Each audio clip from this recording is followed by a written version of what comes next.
KCYBLP 103.5 FM is Cypress Radio. Cypress.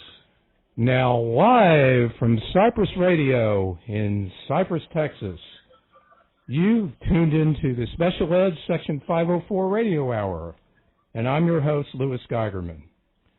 Well, baseball is on my mind again, folks. The Astros are now 4.5 games ahead of the Texas Rangers, and the Angels are behind 5.5 games. It's looking really good. This week, the Astros took 2 out of 3 from the Yankees in Yankee Stadium.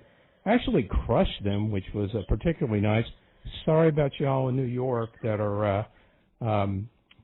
Sorry about y'all in New York that have been that were part of that. So, oh well, that's the way it goes. You know, it'll be interesting. Baseball season could end up being really interesting because the Cubs are playing really well.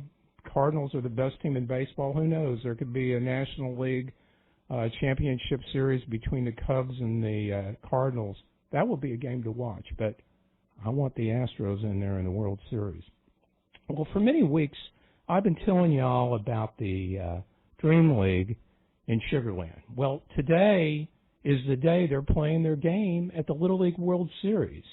And what's particularly neat about it, in fact, they're playing it right now. What's particularly cool is they're playing on the same field that the same kids league with special needs is playing. They're playing a team with kids with special needs out of Pennsylvania, on the same field that the Pearland team from Texas is also playing a Pennsylvania team. So it's Texas against Pennsylvania all the time. Kind of makes me remember the 1980 championship, the National League Championship Series between the Astros and the Phillies. So anyway, it's neat stuff. But right now, I actually have a surprise here. I have my friend Jim Goldman, who has been on the board of directors of the Dream League in Sugar Land, and he's at the game. And I've asked him to come on for a few minutes and just kind of talk about the flair. The game's going on right now, and I want to give him have him explain to you what's really happening at the game. So, Jim, are you there? Jim? Jim, are you there? Yes, I'm here. I'm sorry. The Dream League is up to bat, and one of our players just hit a ball, so everybody's screaming. So excuse me for not being able to hear too well. That's okay, Jim. Can you give me kind of an idea of the atmosphere in Williamsport right now? Yeah, Lou. Lou, I have to tell you, we're in a stadium called Volunteer Stadium here in Williamsport. The stadium holds 8,000 people, and it is packed. Just so happens the pre-game ceremonies included the Sugarland Dream League with the Pearland championship team that's playing this afternoon in the game. So it was very exciting from the very start, and Texas really, truly showed their colors. Oh, how cool is that? Tell us a little bit about the Dream League, will you? Okay, the Dream League was established in First Colony Little League Park about 12 years ago. We've grown from one team. I'm sorry, Lou, I can't hear you too well, so I'm just going to talk while little Nathaniel is up. He's all of 3 feet tall, and he hits the ball better than anybody on the team. And he has a bat that probably weighs more than he does. But I want to tell you that the Dream League was established 12 years ago. We had 12 players at the very beginning, and now we have 110 players. We have 8 teams. Nathaniel just hit a ball down the middle over second base. Just so happened. Awesome. So, that's basically what we do. The Sugarland and the Houston community have been very, very gracious enough to allow us to raise enough money to bring 15 of our players and their families, as well as high school students, to bring them up to Williamsport. And that's a little bit about Streamly. And one other thing, they have the disabilities are included, all types of disabilities, whether it's mental or physical. Tell us a bit about the Angels. Just Christopher did it again. He went down to over second base, and all the umpires called him safe at first base. Awesome. I'm saying when you have 4 umpires on the field and all of them call a first baseman safe, that first base runner safe, that was amazing. That's great. So, tell me about the Angels. That's what's going on. Tell me about the Angels. Can you tell me? I'm having trouble hearing you. Okay. Can you tell me about the crowd? It's uncontrollable.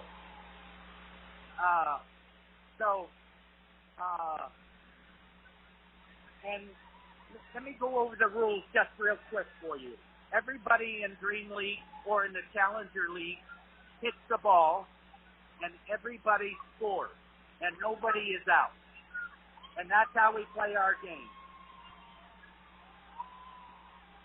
So. And I have to tell you that there's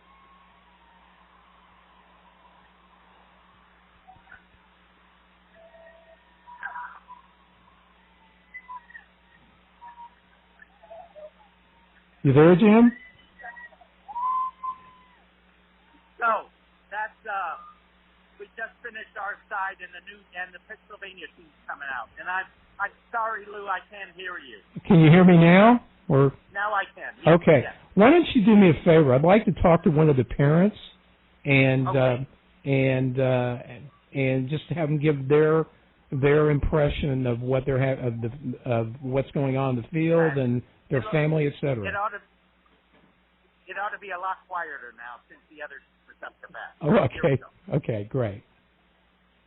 Hello? Hi, who am I talking to? This is Cindy Villarreal. Hi, Cindy. This is Louis Geigerman. I'm the host of the Special Ed Section 504 Radio Hour, and welcome to the show. Tell me about the Dream League and what it means to your family. The Dream League is a wonderful opportunity for all special needs children to be a part of a sport, to emulate the typical kid, to be amongst the community and the community being amongst them. Each learn from each other. Well, you must be really proud.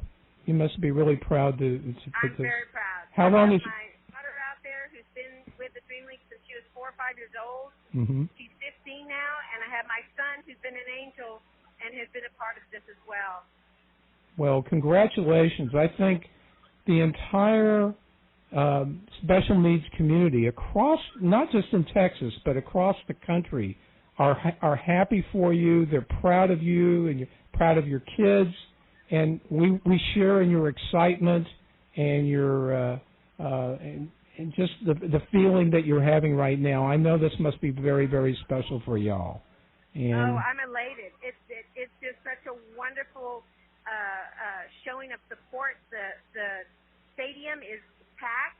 We have the Pearland team here cheering us on, and it's just wonderful. Well, it's so wonderful. It's called the Dream League, and it sounds like dreams come true here.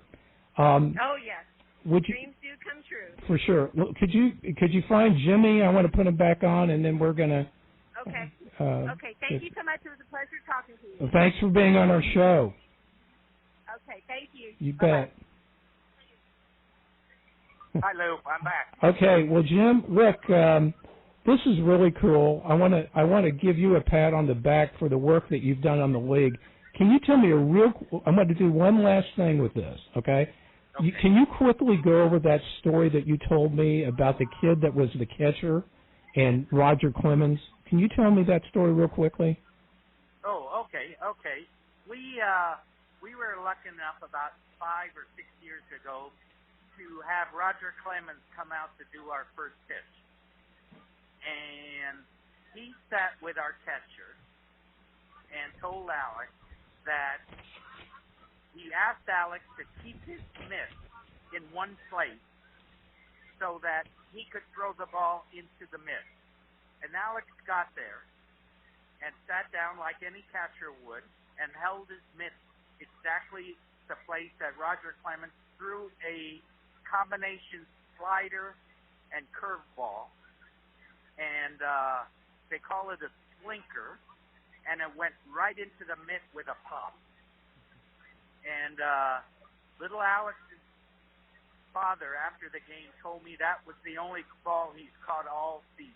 Oh, wow. So that's just a little feeling of what we're all about. Well, didn't you tell me?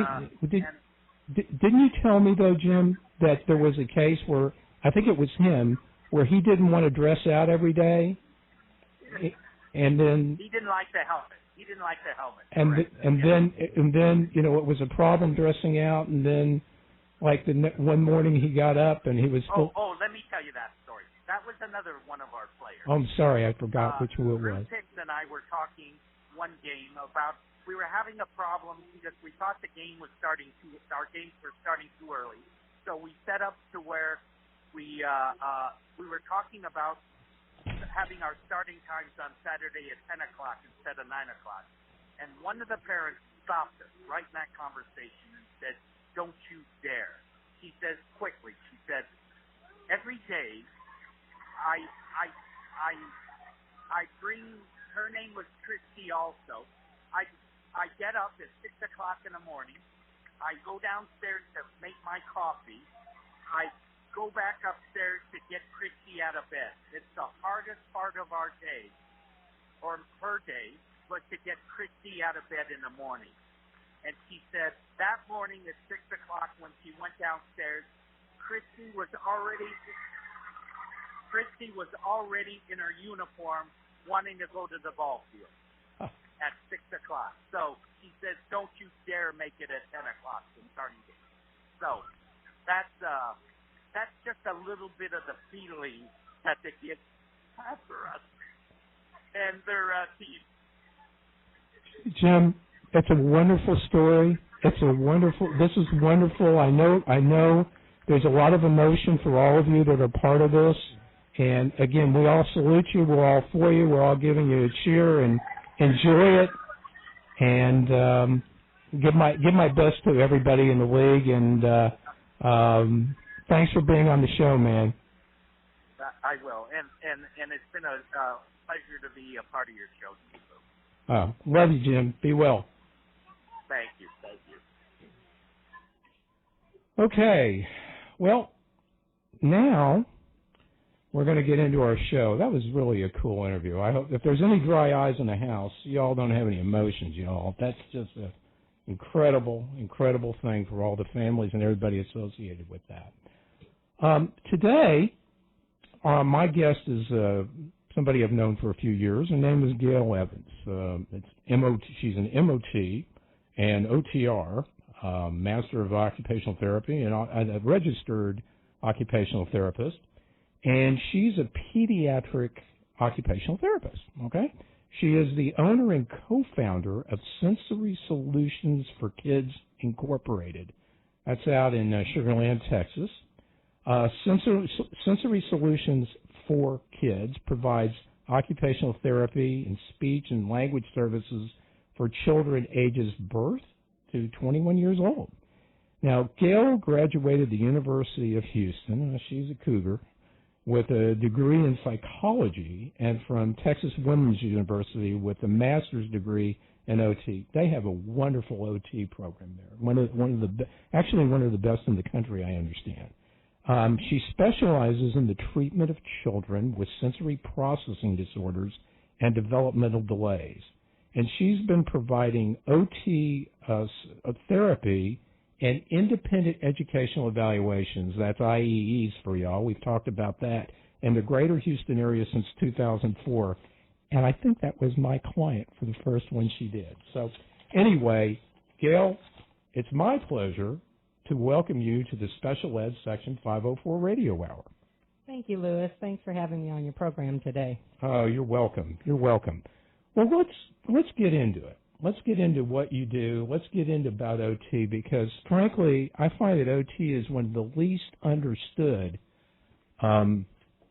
related services in the special ed environment. And a lot of times we think things are behaviorally driven on the way kids act, but a lot of times it's a sensory issue. And I kind of want to explore that. So let's start out. Let's talk about when we do an independent educational evaluation. We've had a theme on that on this show.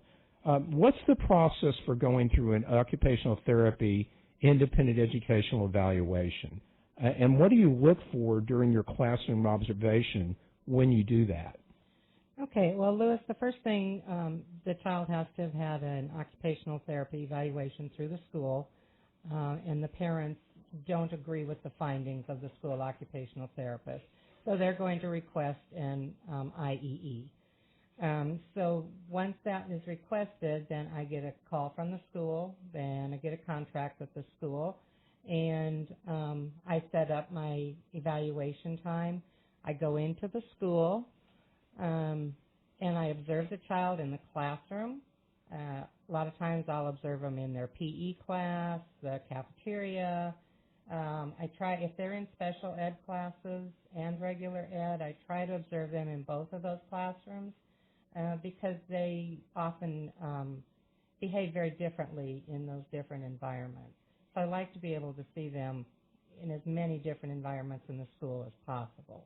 I want to just hold right there and then continue, but it's important for that observation at school because it's one thing seeing a kid in the clinic. Yes. It's something else seeing them in their environment where they're actually functioning at school and how they're doing there. Sometimes you get a completely different results than what you see in the clinic. Absolutely, because in the clinic, when I do testing there, we're in a quiet room.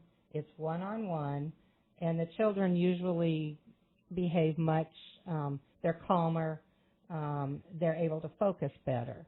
When they're in a classroom with 20 other children or 30 other children, and there's bright lights, there's sounds, there's noise, there's things in the hallway going on, that's when they have their problems being able to focus. And that's what I like to be able to observe when I'm doing my IEE. So once I've done my classroom observation, I will try to do some testing with the child. Sometimes I do that at the school. Sometimes I have them come to my clinic. And then I take all of that information and I compile a report to go over what my findings are and what my recommendations might be for that child. Okay. And what kind of things do you look for in your observation? I'm looking for how the child interacts with other children, how they interact with the teacher. Are they able to focus and do an assignment once the teacher has given it to them? Do they require special help? Do they require special equipment to do the work that they're doing? So I'm just going to look at the whole classroom environment and how that child interacts in that classroom. So you're going to look at how they're acting behaviorally. Notice how they're acting behaviorally as well as socially as well? Yes, and I want to know, does that child get up 10 times in 5 minutes to sharpen their pencil, get a drink of water, or walk around the classroom? Are they able to sit, or do they have to get up and constantly be moving in the classroom? Yeah, that makes sense.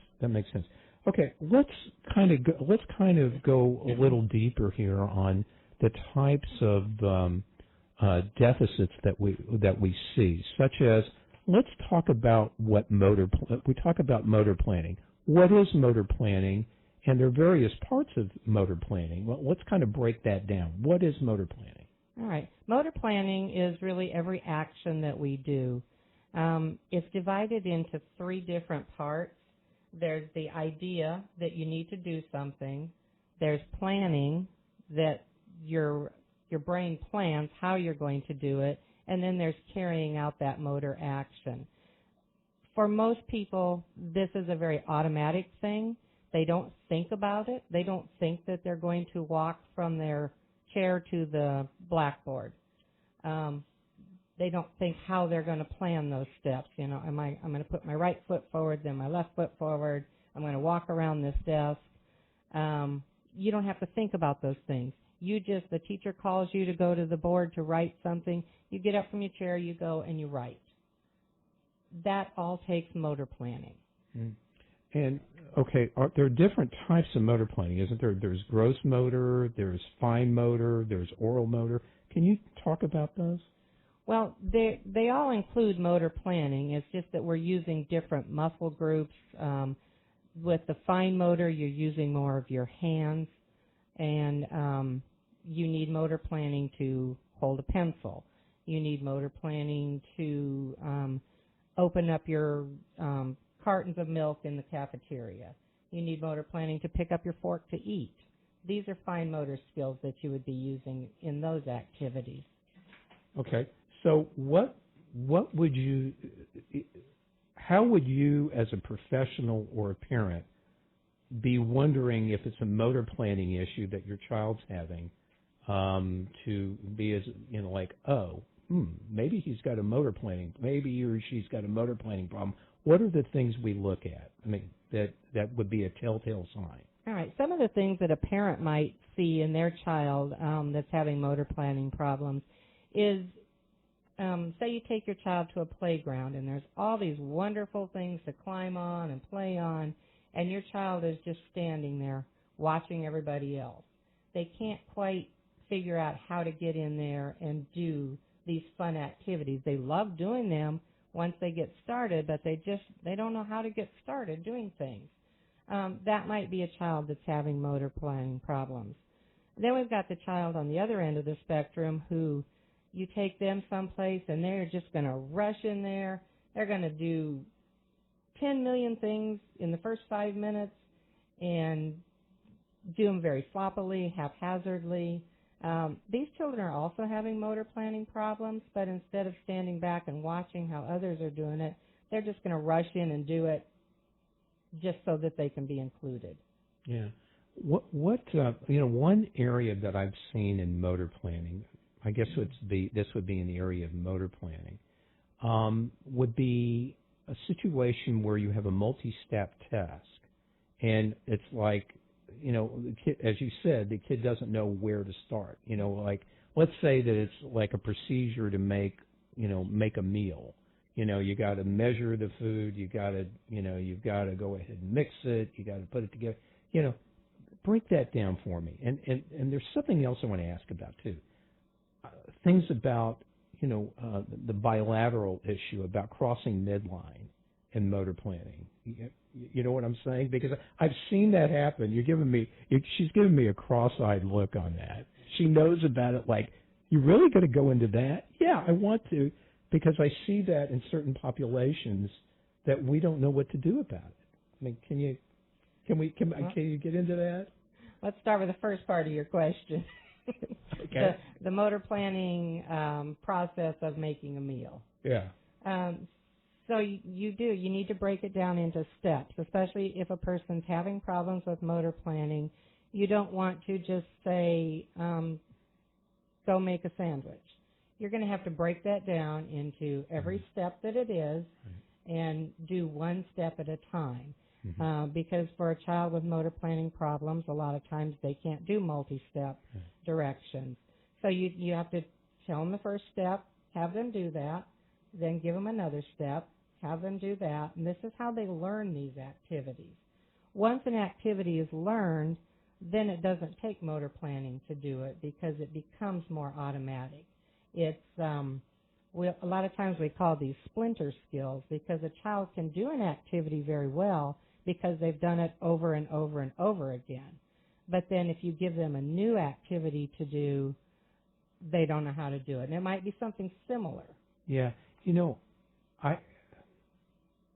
This is speaking from personal experience, but I had a child that had a problem where he would take several things. His motor planning was so messed up that he grabbed on. He had several things in his hand at the same time, and he didn't know what to do. But he would, he'd have a spatula in one hand and he'd have a spoon in one hand, and he just didn't know what to do. And there are, in certain populations, that's a problem, and we have to break it down. And then, is it agreed? I'm sure you tell me, but you say you have them do it. Sometimes you have to practice it multiple times before it gets into the automatic response. Oh, yes, over and over and over again for some things. Some things they only have to do 1 or 2 times and they're able to do it. But some things they have to do daily for, 2 months before it becomes more automatic for them. Right. And that's one of the problems in the classroom is that a child doesn't have 2 months to practice a skill, that because they're moving forward, they're always moving on to the next thing. So if they're having trouble learning how to cut with scissors, the teacher can't work on holding the scissors the correct way for every day for a month. They've got to figure out how to hold those scissors and start cutting with them. So a lot of times we see kids that have a really funny way of holding the scissors. They'll hold them upside down with their thumb pointed down and cut, because for some reason that seems to feel better to them than holding it the right way. Holding the scissors the correct way doesn't feel right to them. And if they're not corrected, if they're not worked with, they're always going to have that funny way of holding the scissors. Yeah, and too often, of course, I'll hear schools say, "Oh, well, this is embedded into the program," and I don't think it is. I think it's a scenario where they have to have somebody specifically. Now, do you need, in that type of situation, an OT to teach them how to actually cut once you've explained how to do it? I mean, but you need to give them the individual time. What's your feeling on that? I think once scissor skills are introduced, and it's probably going to be in the preschool class or the kindergarten class, certainly, but once a skill is introduced and the entire class has mastered it except 1 or 2 children, then those are going to be the children that need some intervention to help them move forward. Yeah. I mean, that's a good way to kind of identify the kids that are going to need some special assistance. For sure. I want to move on to motor planning in relation to handwriting. Okay? Okay. All right. So how does that relate? How does the motor planning relate to handwriting? Well, we talked about motor planning a little bit, that it's involved in everything that we do.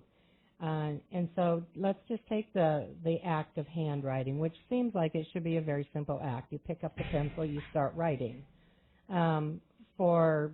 But if you break it down, there are so many steps that a child needs to have, or a person, doesn't even have to be a child.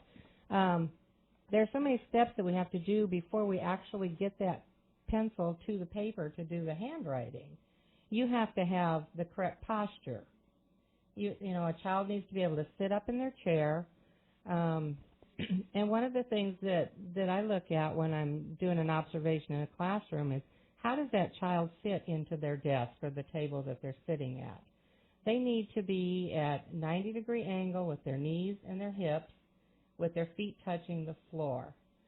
I did an IEE a couple of years ago in a classroom, and the child was significantly smaller than the other children.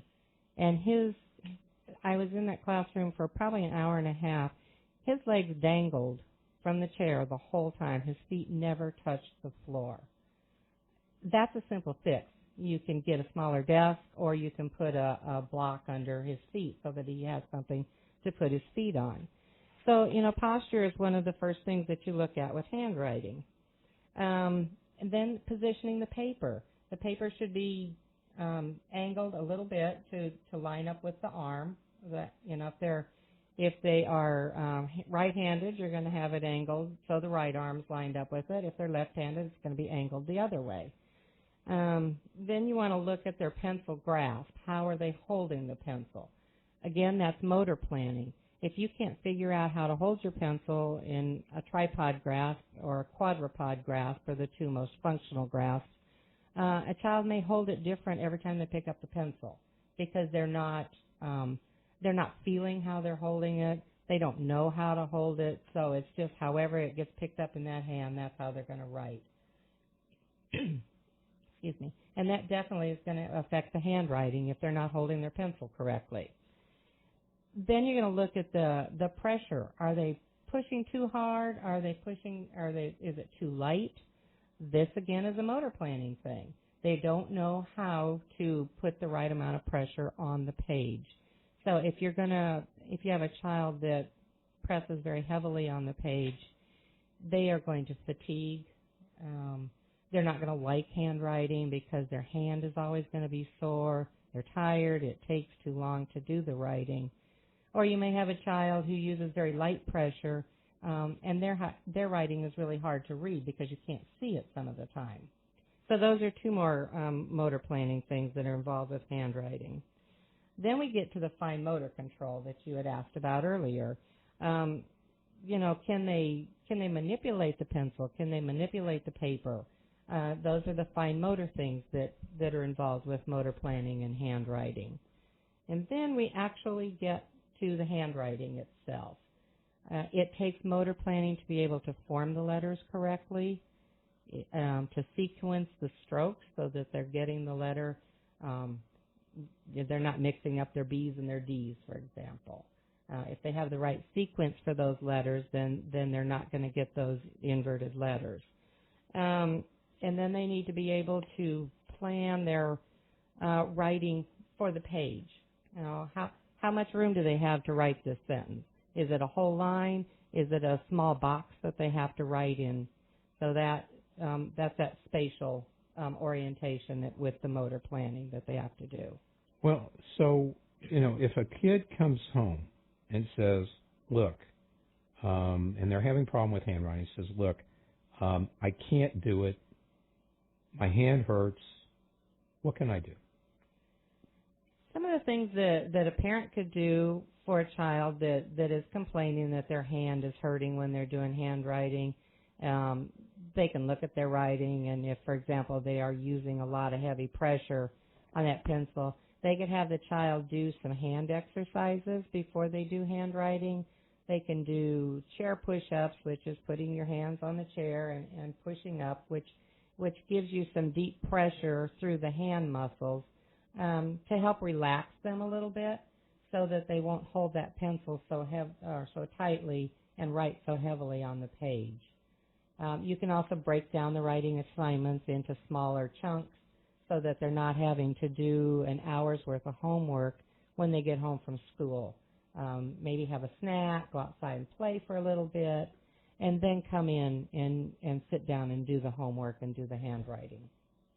Okay. What about, there's some software programs or there's some programs such as Handwriting Without Tears. What do you think about that?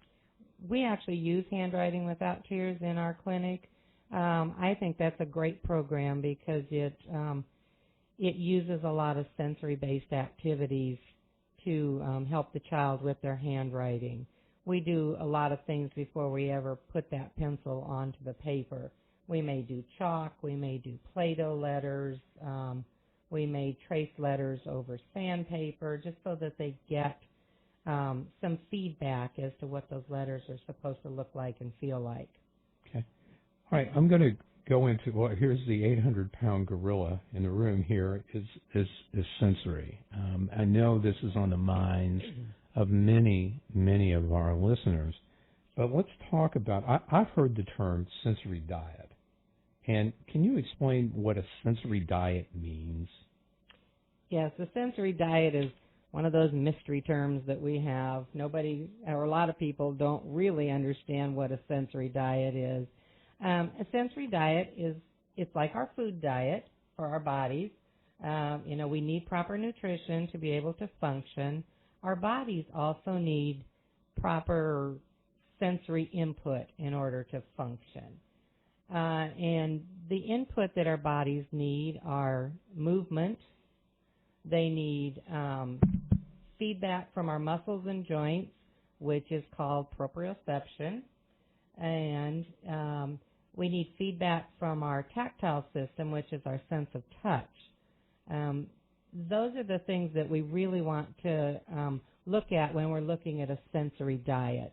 We have our regular senses of sight, smell, taste, hearing, but the senses then that we look at, which sometimes we refer to as the hidden senses, is the vestibular system, the proprioceptive system, and the tactile system, because those are some of the systems that we don't normally think about. The vestibular system is how our brain reacts to movement and gravity. So every time we move, we activate the vestibular system. It sends a message through the inner ear to the brain that our body's moving. It tells us if we're moving forward or backwards, are we spinning around, are we standing upright, or are we falling over. This is a huge system that we use with everything we do. Every movement we have activates this system. The other system that we look at is the proprioceptive system. This is the system that we get signals through our muscles and joints, through the large muscles and joints of our body, through our legs, through our arms, through our core. This is the proprioceptive system, and it tells us how much force we're using on something. So let's say a child breaks their toys every time they play with them. Not because they're throwing them, but because they hold them too tight, they're too rough with them. This is a child who's not getting the proper feedback from their proprioceptive system that's telling them how much force they need to use and how to, whether they need to use more force or less force. And then the tactile system is that information that we get through our tactile receptors in our skin. And it's not only on the outside of our skin, it also goes through our digestive system. So a child that might be a picky eater could be having some tactile processing problems because they don't like the feel of the textures in their mouth. They may also not like the feel of a lot of textures with their bodies. Maybe they're very picky about the clothes they wear, or tags in the back of their shirts. That one's we often see. Maybe their socks drive them crazy, or they won't wear anything but their swimsuit all summer because they don't like the feel of other clothes. So those are kind of the sensory things that we look at. So when I'm trying to develop a sensory diet for a child, I need to know what their day looks like. So a lot of times I might have the parents kind of keep a diary for me for a couple of days so I can see what times of day are they being too overly active. When they come home from school, are they just running around in circles, picking on their brother, getting into trouble, or do they come home from school and they're just wiped out? So I need to know what times of the day they're revved up too much, what times of the day they are just down in the dumps kind of. And then once I can figure those out, then I figure out what kind of activities will rev up a child that needs to be revved up, and what kind of activities can calm a child down who needs to be calmed down.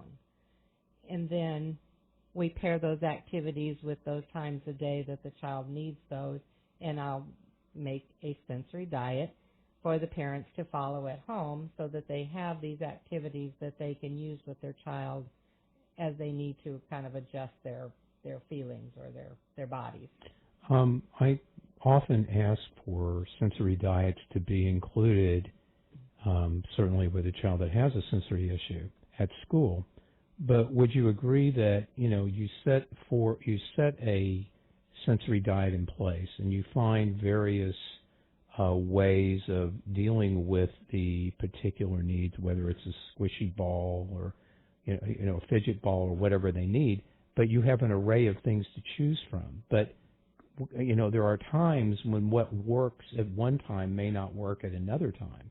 So shouldn't you be keeping, or shouldn't the therapist be keeping data on what's working and constantly monitor to make sure it's working or not working? Yes, because just like our bodies don't respond the same way in every circumstance, every time, that sensory diet isn't going to work the same way in every circumstance, every time. So we do need to monitor it when we give a parent or a teacher a sensory diet to use with the child. We need to make sure that those activities still work. A lot of times, once maybe the squishy ball has helped to calm the child down, they might need something. Their body gets used to that. It acclimates to it, and they might need something different to calm them down after a while. So, yes, you do need to change the sensory diet. You can't just say, here's your sensory diet, use this the rest of the school year or the rest of your life, and you're going to be fine. You have to tweak it. So, and you need to keep data to show what's working and what's not working. Yes, you do, because you need to go back and look at what you've done in the past, what worked, what didn't work. A lot of times something that didn't work in the past, you can revisit that, and it may work the next time around too. So keeping that data shows that it's working. It also shows that you can how you can change it to help better that child. Okay. All right. Let's take a scenario here. My child has a hard time sitting still. You kind of talked about that a second ago, and paying attention. He's always moving around and sometimes spins around. I'm sure many of your more listeners have seen this with their own kids. Would a sensory diet help him or her? And how can we implement it at home and at school? Yes, a sensory diet, I think, would definitely help a child who needs a lot of movement, because they need more movement than the typical child. You're going to need to build in more movement activities during the day, particularly at school. The child needs to probably get up and move about every 30 minutes to maybe walk around the classroom. The teacher can give a child a specific task so they're not just wandering. So, maybe she can have the child move some books from her desk to the bookshelf. Or I've seen a lot of teachers that just do sensory breaks with their entire class, which I think is wonderful. That way it doesn't single out that child that needs it, and probably the whole class needs to get up and move anyway.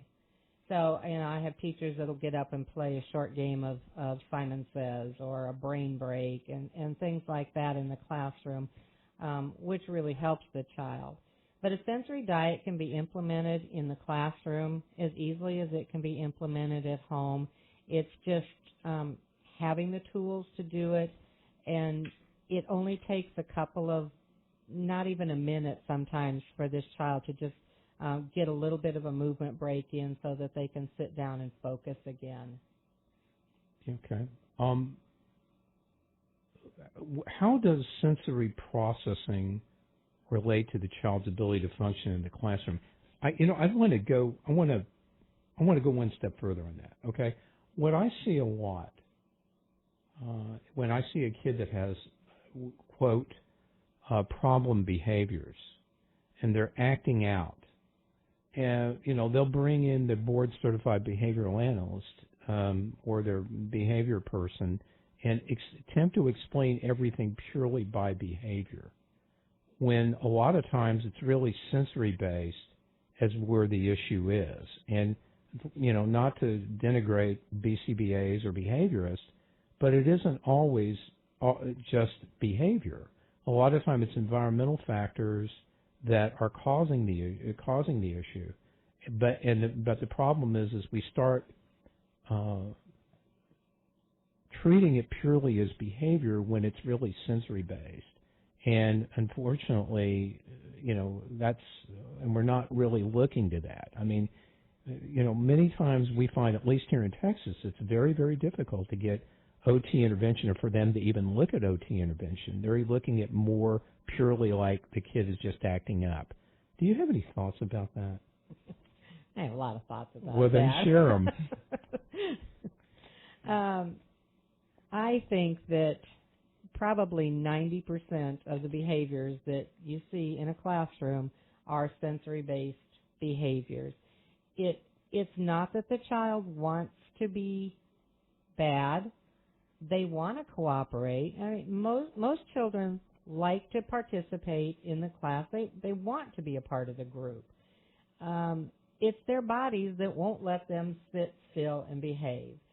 Their body needs to move. Their body needs to be have some deep pressure, so they may be hiding under the beanbag chair. When they really do want to participate, that's not a bad behavior that they're under the beanbag chair. It's their body telling them they need some deep pressure to calm down, to be able to focus.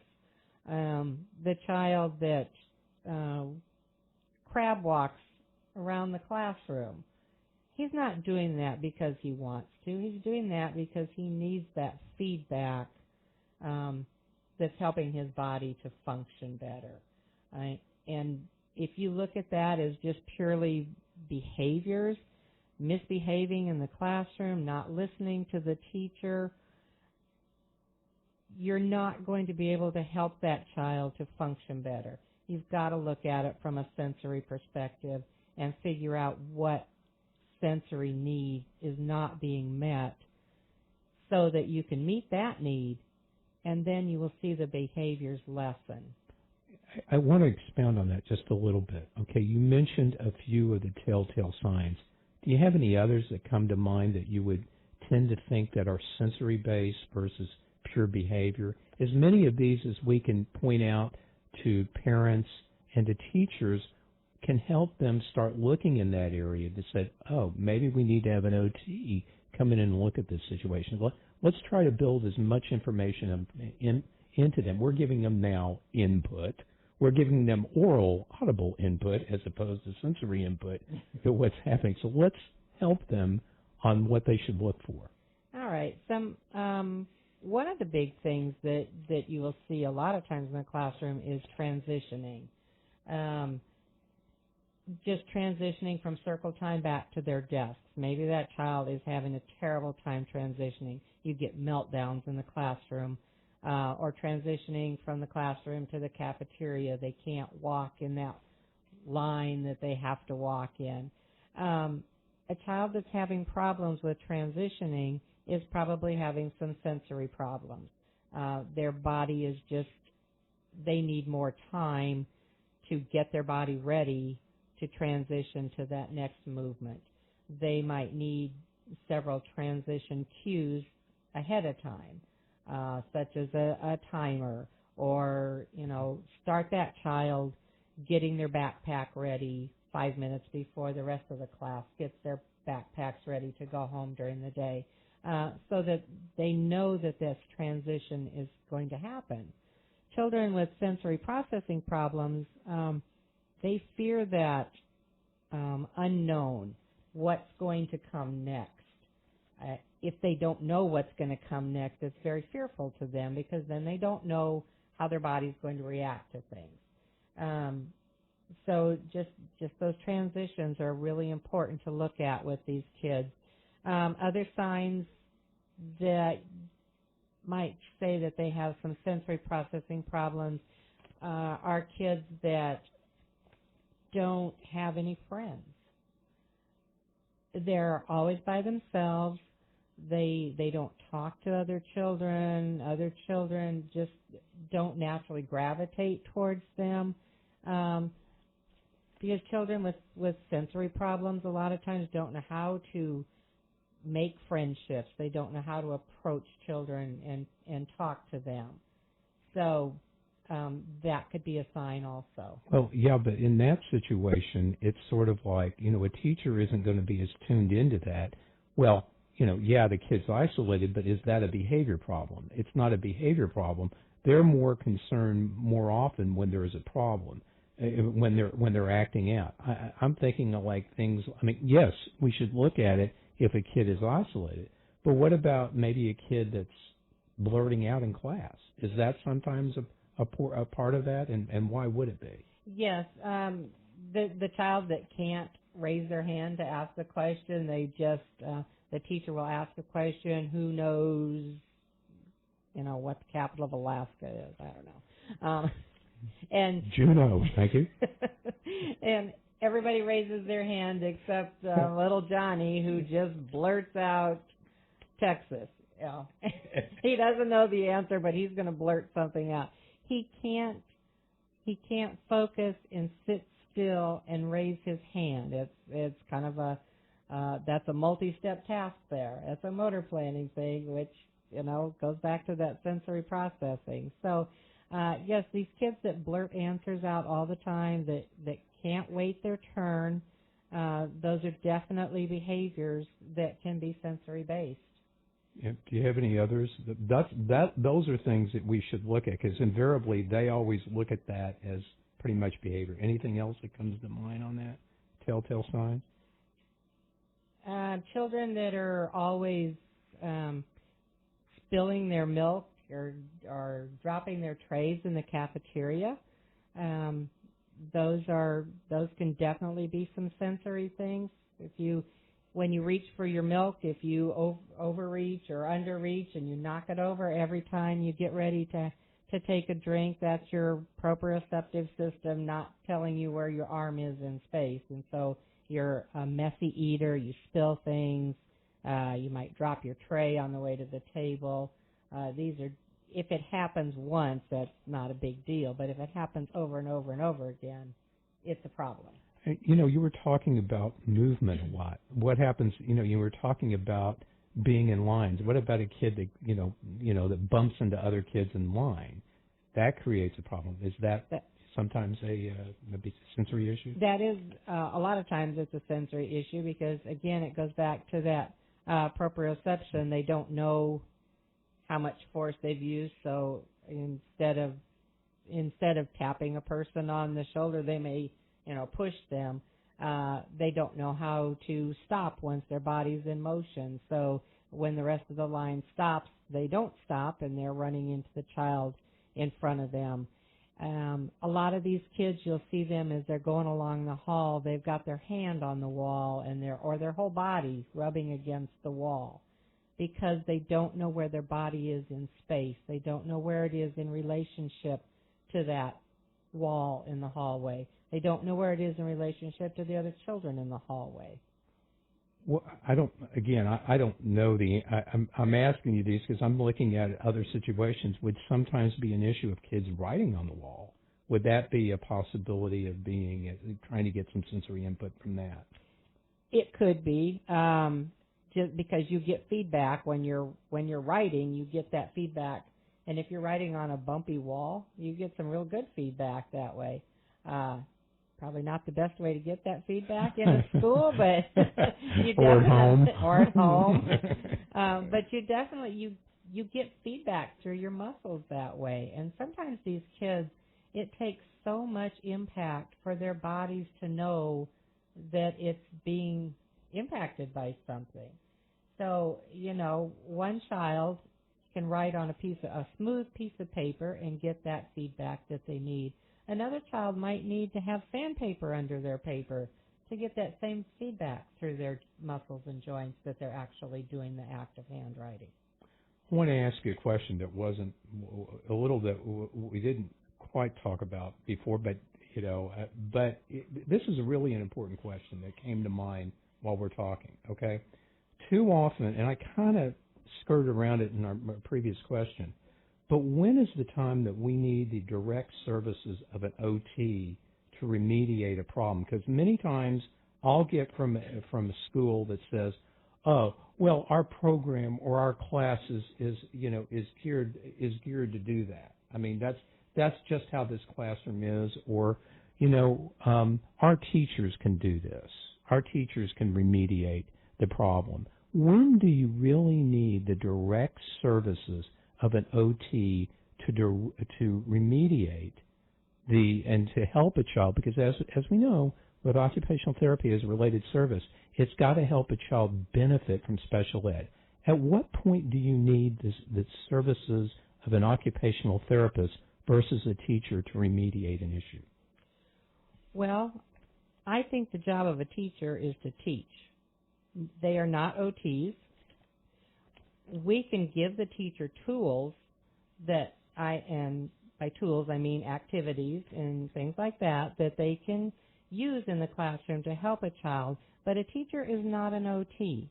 So any time that a student is having difficulty with fine motor skills, behaviors related to sensory things, we need an OT in there helping that child. That's what we do. We're not teachers. We don't teach. We help the child to be able to access what the teachers are teaching. So I think that having the teachers try to do OT is a big disservice to our teachers, because they have so many things they have to do anyway. That's helpful. One other thing on that, when they're delivering services, of course, we talk about least restrictive environment versus, pullouts. Do you have any opinion about that, about providing the services actually in the classroom versus doing it more in a pullout environment? I think it really depends on what it is what your goals are for that particular child. A lot of the things can be done in the classroom. If you're working on their pencil grasp, that can definitely be done in the classroom as they're doing their daily assignments. If you're trying to figure out a sensory diet for a child and you need to find out what types of movement activities affect them the best, you might need to pull them out so that you can go somewhere and do some movement activities to see what's going to work. You might have to take them out to the playground. So it just depends on the goal that you're actually working on with that child. And, could you succinctly, in about 30 seconds, a minute, kind of, anything else that I didn't bring up or things that you would want to talk about that would be important for parents or educators to think about regarding OT and the importance of it, or anything that I missed asking you that you think are important for us to share? I think as you look at a child in a classroom, there's a wide variety of average where a child should fall into the average range for different skills. But you really need to look at that child that's falling a little bit behind in things or falling way behind in things, and refer those children to an occupational therapist. Have the OT come in and look at those kids. And if you're a parent, maybe the help they need isn't going to be just at the school. You might need to look elsewhere. You might need private OT sessions. You might want to look at some like horseback riding or some different things that are going to give your child the input that they need during the day. So I just think you need to look at that whole child and try to figure out what's going on with them and what they need. And remember, it's not always behavior that's causing the issue. A lot of time, I think you said 90% of the issues are sensory. Well, that's my opinion. But that's why you're here. Yes. Of the children that I see, I really think that it is sensory. It's not just behavior. And we see a lot of children that go to ABA as well, but they come to get their sensory needs met. All right. Well, Gayle, listen, this has been a fascinating show. Of course, it'll be archived on the website. I want to thank you for coming on the show. I know you're a little apprehensive of what was going to happen here, but I thought you were great. So I want to thank you for being on this Special Ed Section 504A Radio Hour with me. Well, thank you for having me this morning, Lewis. I enjoyed it. Oh, you're terrific. Talk to you soon. Okay, we're coming to the close of the show. I want to thank all my guests. I want to thank Gayle Evans. I want to thank Jimmy Goldman and Miss Villarreal over at the Dream League. I also want to thank Rick Calvert, who's the general manager of the station that made this possible. It's an incredible thing. I'm getting really good feedback from across the country on it. we're doing some really neat things. Next week, my guest is going to be David Beinke, who's a special ed advocate who's been doing it about as long as I have, and we're going to be talking about various strategies, including, we're going to be talking about the toolbox. We're going to be talking about filing different complaints. We're going to talk about things that are going to help you as you go on this year when your IEP meetings. I hope that you all will be listening and telling your friends. Also tell them that the shows are archived on the website at cypressradio.org. I want to thank you all for listening, and if you don't want to hear about it on the radio, don't do it. I hope to see you all. I hope you all will be listening next week. Have a great week, y'all. KCYBLP 103.5 FM is Cypress Radio. Cypress. Hey, what did you expect? The inmates are running the radio asylum right now on Cypress Radio 103.5.